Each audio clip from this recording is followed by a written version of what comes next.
Yo, yo, yo, what is up? Welcome to my Venom guide. This is going to cover some pretty niche stuff because it is related to my experience on Overwatch 2 as a Wrecking Ball player, who I'm sure many of you have seen pretty similar comparisons to about Ball and Venom because of their similar toolkits.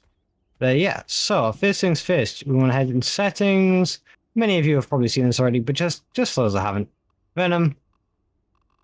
Make sure you're only. So I personally have holds to run and wall crawl off, but that's based on preference. Direction of wall crawling, I will say I'm 95% sure the majority of top Venom players have been using towards crosshair, but obviously based on preference, try it in yourself in the range and just spend some time. So hold swing, again personal preference, but coming from Wrecking Ball and Overwatch 2. Definitely much easier for me to get used to hold swing. Easy swing off, because easy swing lets you dash straight across and on the floor, which is very, very nice. And will help with mobility in game quite a bit, because you're not stuck on relying on things above you to grapple to for swings. So there is a couple of things with the toolkit. I'm going to give you guys the basic rundown and then head into some more advanced stuff. Feel free to skip the basic stuff if you play Venom or you just have seen videos on his kit. So M1 is just multi-attack. You can drag it across so you don't have to be 100% accurate. If there's a couple of targets and you want to try and hit as many as you can, just drag it. And yeah, it's pretty niche, but honestly in the cluster team fights that this game gets sometimes with 6v6, it can be worthwhile to do. So he has a HP regen, well, a shield that's on cast, gives you over health. It gives you more health depending on how much HP you're missing. So if I have 100 max HP, I get 100. If I have some HP missing, as we see here, just over 300 HP missing, I get all the way up to 900, which is more than my starting HP without using it. So it's pretty cool. It decays decently quickly over time, but it's worthwhile for whenever you're low. Be careful though when there's Mantis players or Lunar Snow players with stuns, that they will save your stun.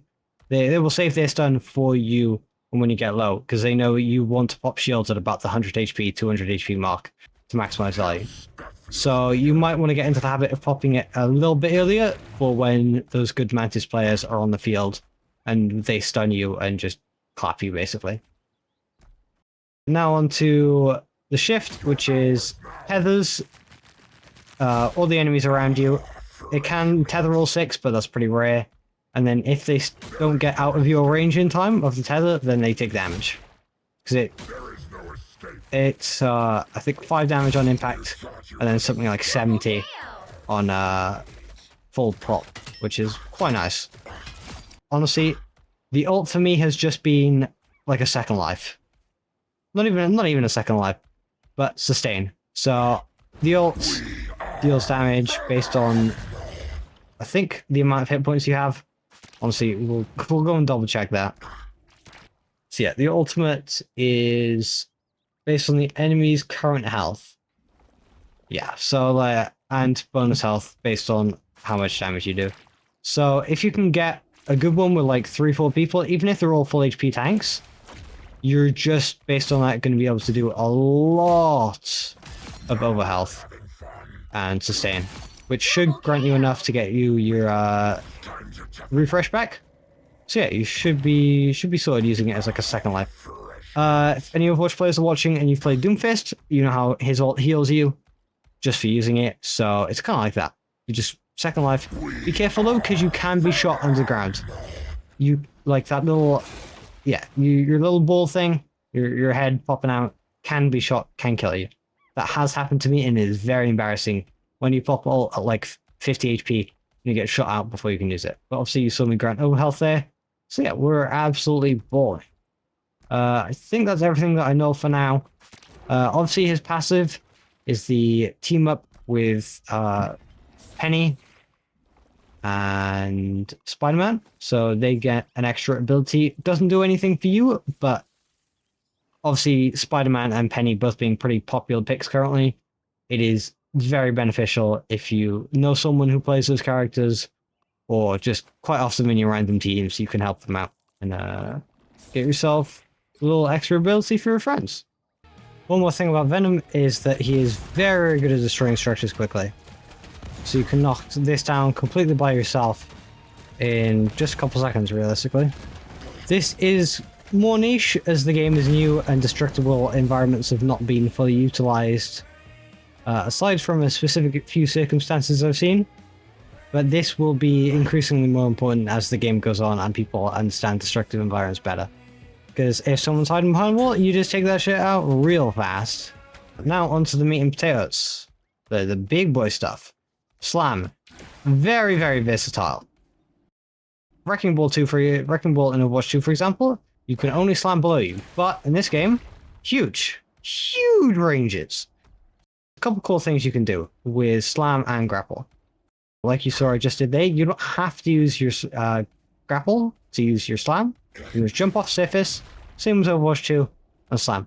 The main thing that is different when it comes to slam from other similar games is you can't hold it.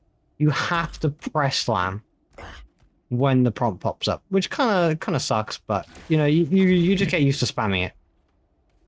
Another thing is you can literally just look up, grapple, and just make sure you connect straight down. Just gotta make sure you're up high enough and look down as fast as you can. For controller players, you will want to turn your sensitivity up for this, if possible, because this is not easy on controller as a former console player. So yeah, you can slam pretty much below you, although it does leave you with no cooldown to get out. Just something to be aware of. But if you can slam like 4 people in a team fight, generally your team should be able to pop up, which is very nice.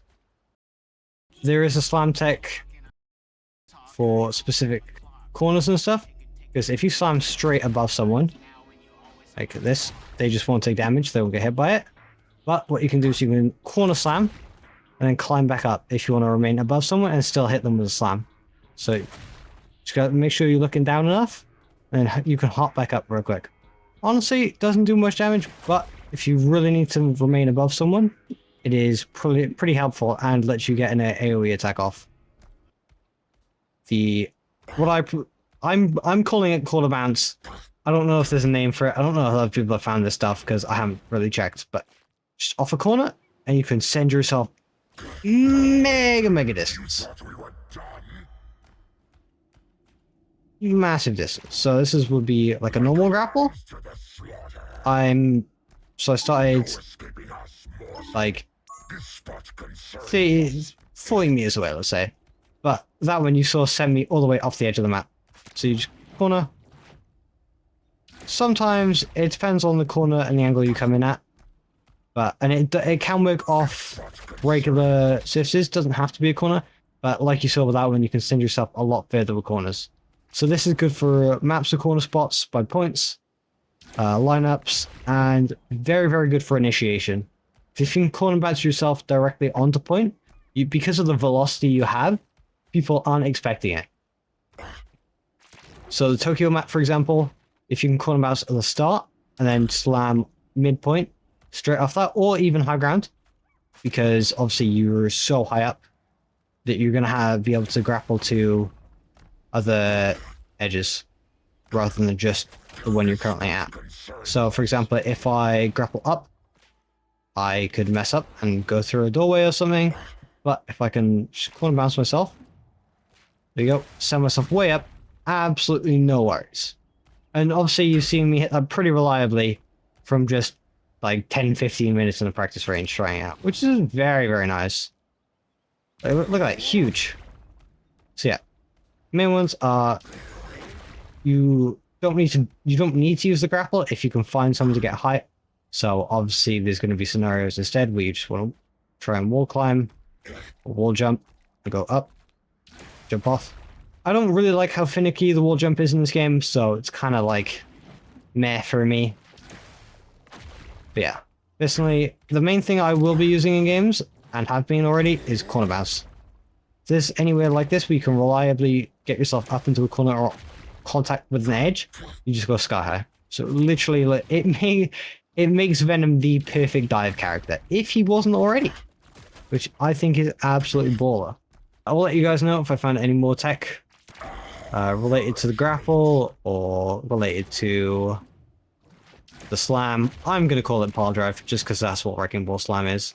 Hope you guys have enjoyed the video, and I will hopefully see you all next time with some stuff I have in the works for a variety of techs on a variety of characters. So hopefully I can bring you guys some of the best combos, techs, guides, that sort of things.